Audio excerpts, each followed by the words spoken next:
Hey guys, first fan of the night. First fan of the night. For behind the scenes footage and additional content, go to patreon.com/dspiffy. Rick, is there cool stuff on Patreon? There is. There's a lot of behind the scenes stuff. Some things I've filmed, some things other people have filmed. There's a lot of metal.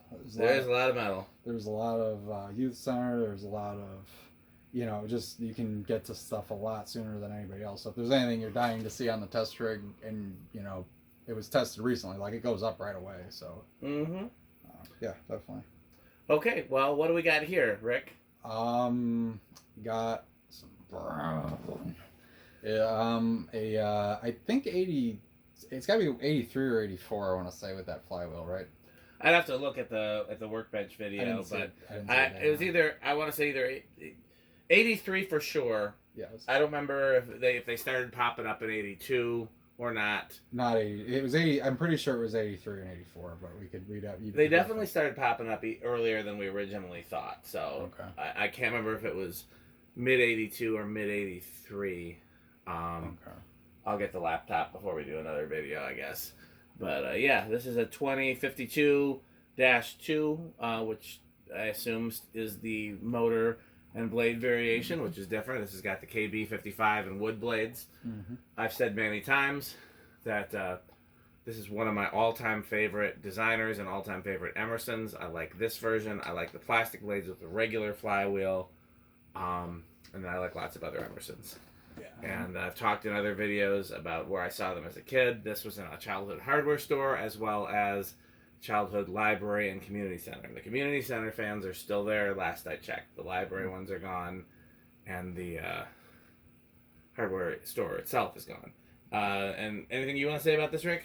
Really cool fan. I like I said before, the ones that I mainly saw, I didn't really see this exact variety until getting into collecting. I definitely saw the Sears ones with the like oval shaped vents and plastic blades, and then the square vent ones with wood or plastic. But this specific variety was not one that I really saw until getting into collecting. So pretty cool design. Kind of a cross between a the 1895 style and the earlier Emerson style. So yeah. Anyway, so we got it set to low at the pull chain, just 3-speed. And low is the capacitor. Yeah. These used a 2-speed motor and a capacitor. Mm-hmm. It was pretty nice low. It's usual practice for Emerson. 0.19 amps, 11 watts, and half a power factor. Okay. It's got the nice full-length Emerson chain too.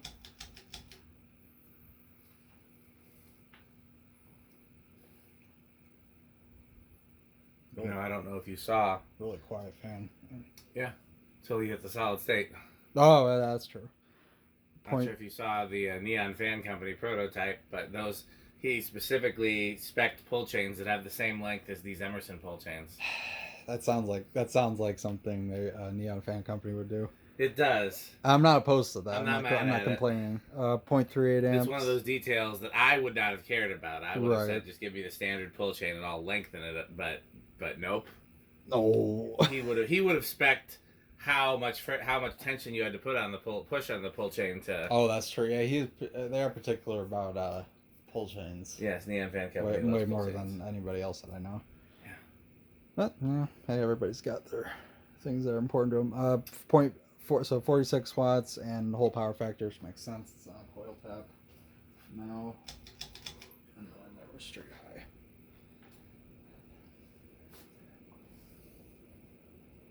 They are a wee bit wobbly, but I've never found one of these that wobble. Yeah, they all do. It's kind of just part of the course. Rick thinks it's the mount. I disagree. I put it on a J hook. I bet you it'll still wobble.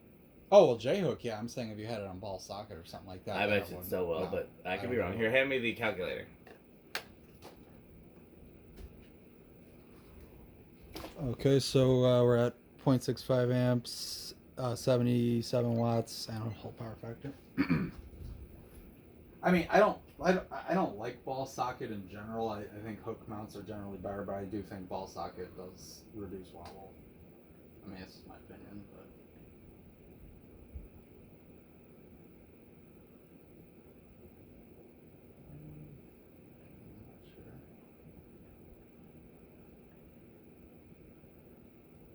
Alexa Garage on.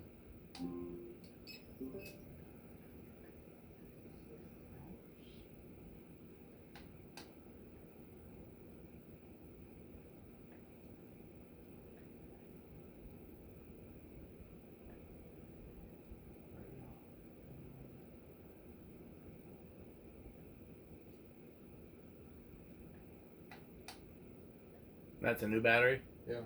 It's one of the Amazon ones. Those are pretty good batteries, allegedly.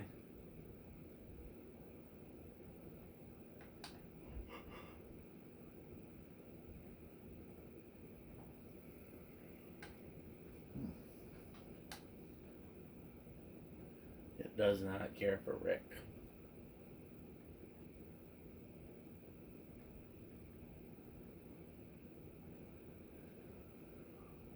Good enough. Well, could always try a piece of white tape on the blades. Or even the reflective tape. We have that somewhere. Oh yeah, I left a little. You know what? Yeah, I'm just gonna do that. I literally haven't even seen anything on the meter.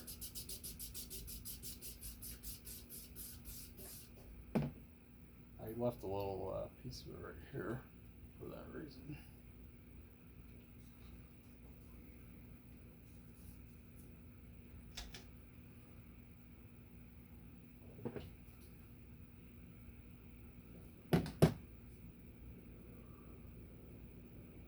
Oh yeah, oh yeah. Getting a cleaner reading now? Like, yeah.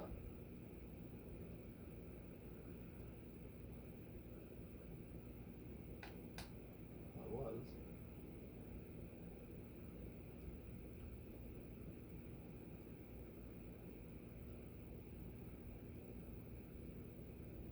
Back to nothing. I got a little bit when it was winding up.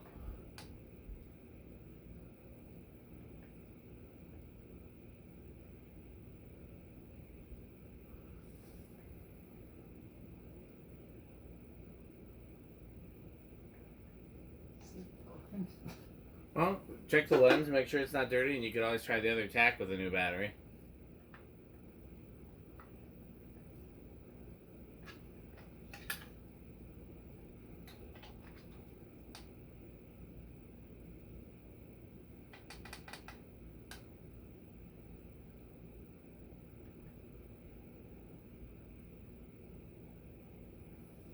Yeah, there's something wrong with this one. Maybe.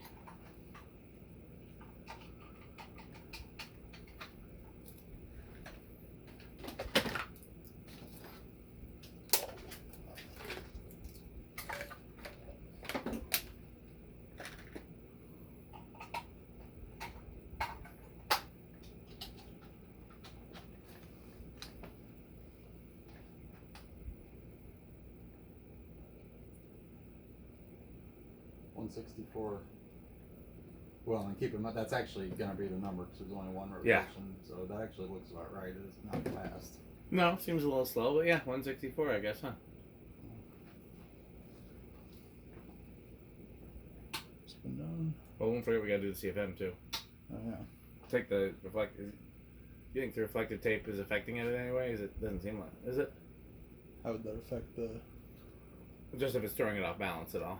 Oh no, that's such a. That's Okay. not going. Alexa, it's time to film.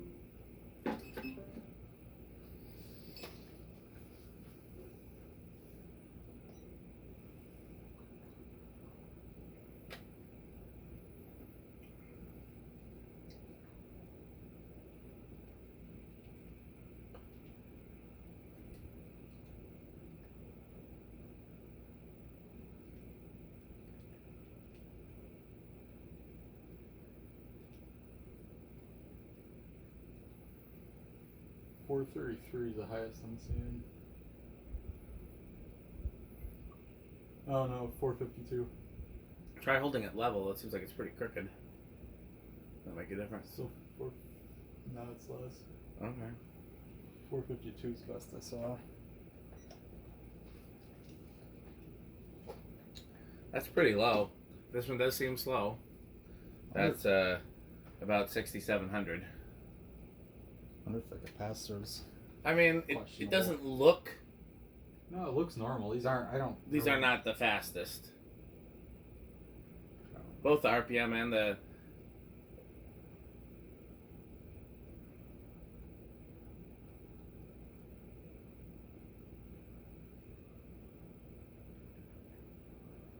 Yeah, no, it's. No, I mean, either is. the capacitor is a little drifted, or this is just what it is, and these were, a little slower. Yeah.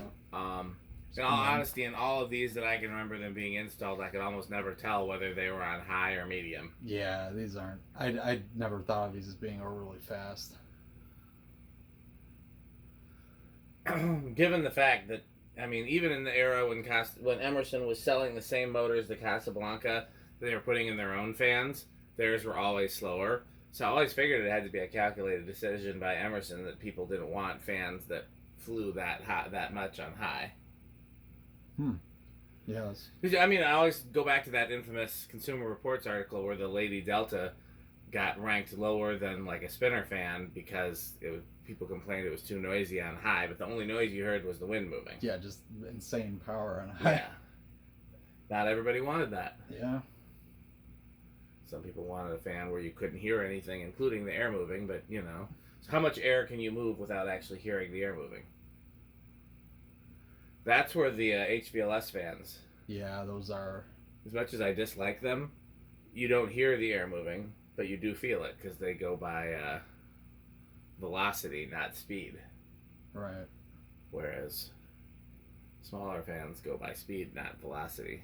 In general, with like standard ceiling fans, I feel like you're going to get a better sound to airflow ratio with steeper pitch. Like if the faster it goes in general, the more noise it's going to make. Well, sometime in the next week or two, we're going to be getting the prototype for the Neon Fan Company Delray, which has a 220 RPM motor and a 15-degree blade pitch.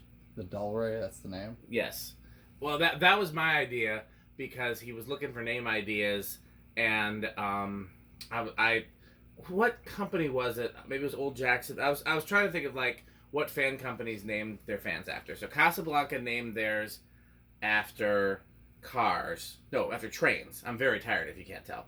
Casablanca named theirs after trains. A&G named theirs after cars. A&G was a cars. There was some fan company, I can't remember which I used as a reference, that named them after like cities in the area where the fan was built. So I said if your whole idea is you want this to be very Florida, then you need to pick that's not a bad idea. Then you need to pick a Florida name. Okay, where's this thing going to start? I think it's going to start at 2. It's got really good bearings. I'll say 3. All right, 1, 2. Looks like Rick has this one.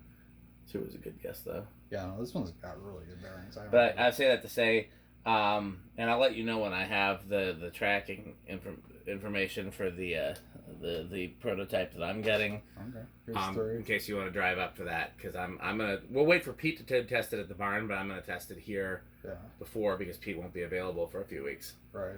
And basically we want to get some readings on because that's gonna be. There aren't too many 52-inch fans that go over 200 RPM with a 15-degree blade pitch. Yeah, that's gonna. Some originals, some A&Gs, some blenders. That's all I can think of. 4. That's a really nice low there. Yeah, I'm guessing 5 will be okay as well. Here's 5. Man, yeah, that's 15-degree blade pitch and over. Man, that's gonna be. And I don't know if you've seen the pictures. Yeah. Those blades are fucking wide. Yeah. So. Okay, here's 6. The only downside is that there's, for the people who don't like the chrome and plexiglass look. But, I don't know, I couldn't see you installing a chrome and plexiglass fan in an avocado museum. Maybe there's a little bit of a vintage malaise element, especially if it's possible that could go in like the storage room where there's not really much of a. That's just the put up everything. Yeah. That I've wanted to put up that doesn't really fit anywhere else. I'd suggested making a non, chrome and plexiglass version. Oh. Right. Well, basically, and it's a valid point, was This is a 7. that if you want a vintage looking fan, that the Dixie Bell still exists, but Yes. nobody's doing like a plexiglass lighted housing thing since Quorum discontinued the Prism. Yeah. There's 8.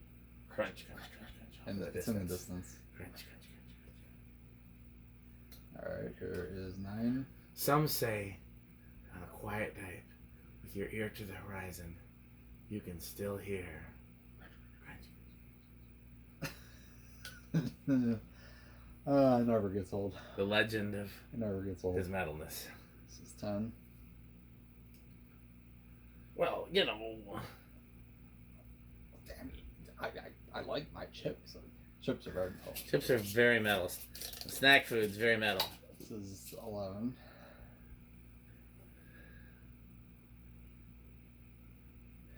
Pete has a very Here's 12.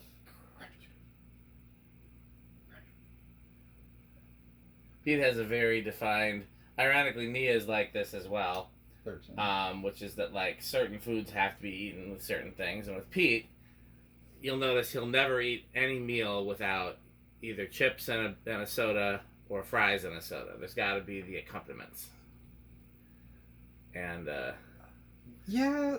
like one time I was like, I tried to be like, hey, because I was buying food, and I was like, do I have to buy you a soda when we have beverages at the barn? Well, I like to get a Coke with my. Yeah, I feel that. I mean, I'm like that too, honestly. Yeah.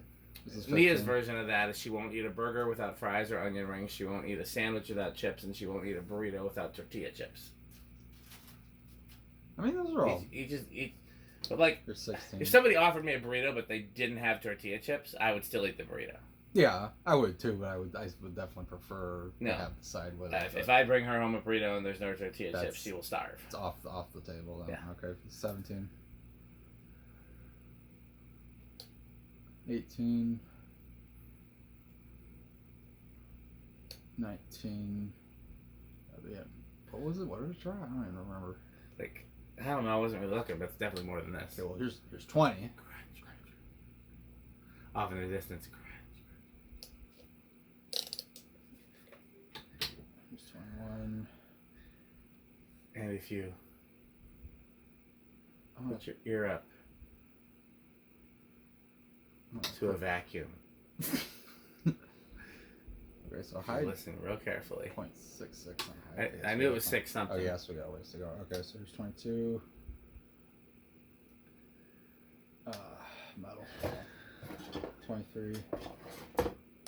24. It's still here. 25. 26. 27. I'm just going to start skipping at this point. There's 30. 33. Doesn't look like it's gonna go over. 38. And 40. Yep. No resonant. Okay. Well, how noisy do you think it's gonna be?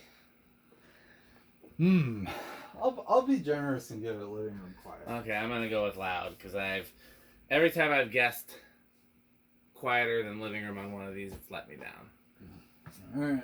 I'm tired of being betrayed.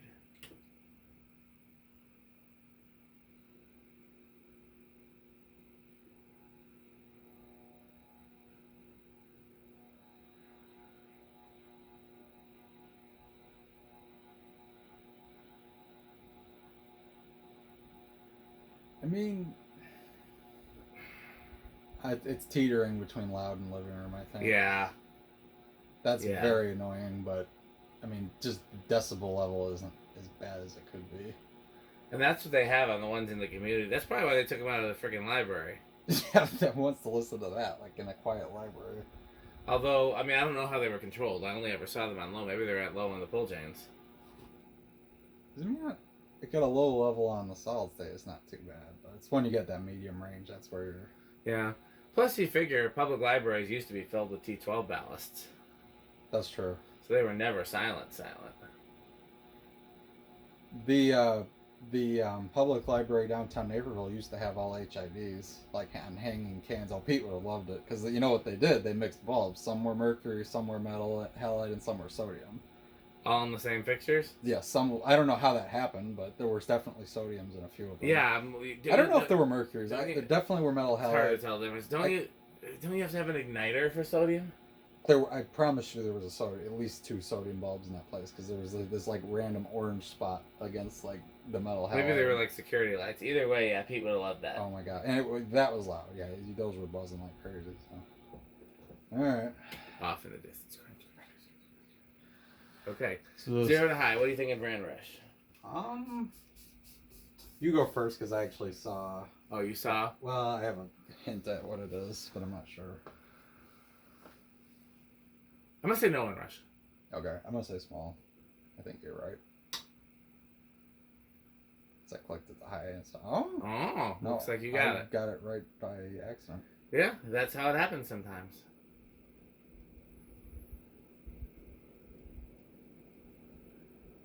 Yeah. Okay. So small and Rush it is.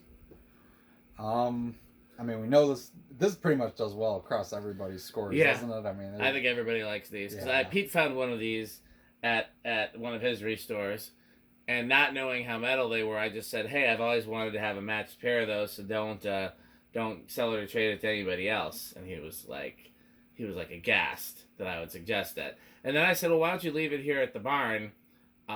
Because maybe I want to do a matched install of those in my bedroom, and now with that one, I'd have 2. Uh-huh. And I was thinking he'd let me borrow it from my bedroom. And then, like, the next time... It's gone. It's gone. So... Well, I'm going to put that in my Milwaukee store. Yeah, well, that's exactly where it went, too. So, yeah. The fact that he discreetly wouldn't let me borrow it from my bedroom lets me to believe that these are very high on the metal tier. Yeah. So... All right. On the Rick tier, I'm going to guess these are avocado appliance. Absolutely, yes. You're going to hate my new fridge, by the way. It was not my first choice, but stainless steel. It is stainless steel.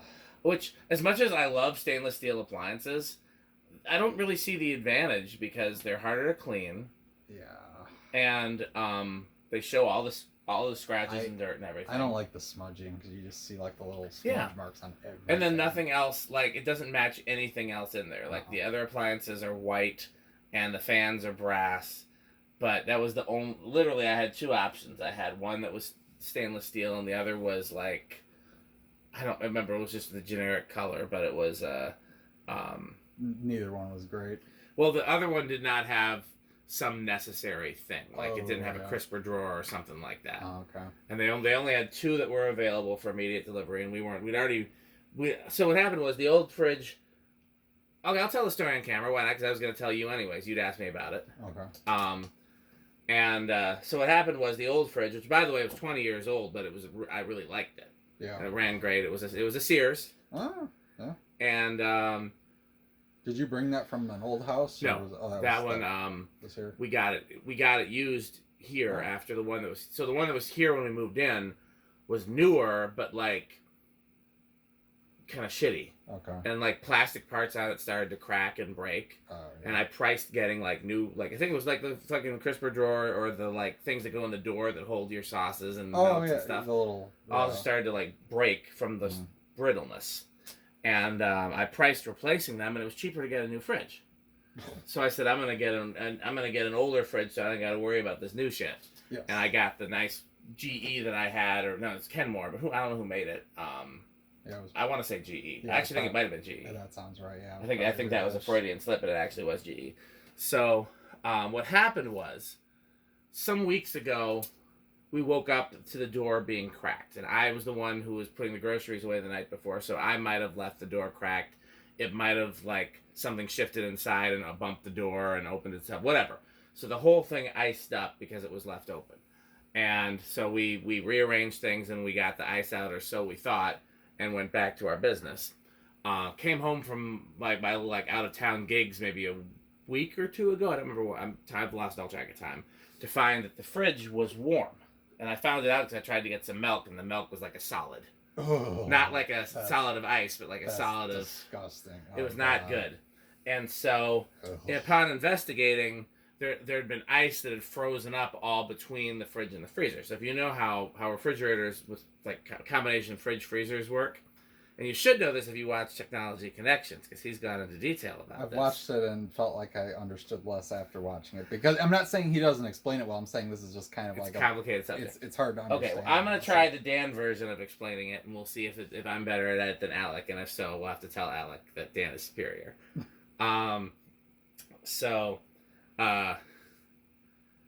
For anything that has both a fridge and a freezer compartment, whether it's a mini fridge, a side-by-side, it's a standard top and bottom, there's only one cooling apparatus. I knew that. It only cools the freezer. Okay. And the only way your fridge gets cool is by leaking some of the cool air from the freezer into the fridge. The fridge does not have its own cooling coils or anything like that.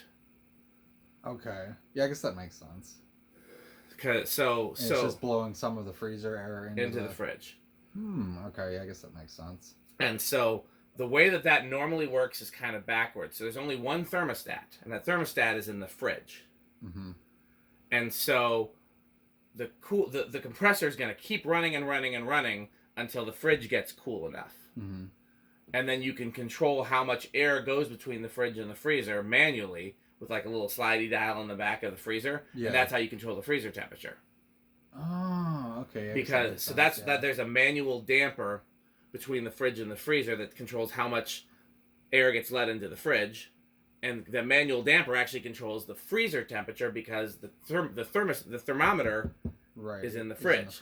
So it's going to keep running and running until that thermometer is satisfied in the fridge. And so if you make that hole really small, it's going to run a lot more and it's going to cool the freezer a lot more. Right. If you make that hole really big, it's going to run less to get to, more into the fridge, and the fridge will still stop it at the... Yes. Okay, yeah, that makes sense. So that's how standard ones work. It turns out the one I had was some backwards ass design that had two thermostats, one for the fridge, one for the freezer, and it had an electronic damper that would sense the temperature between the two and open and close based on that.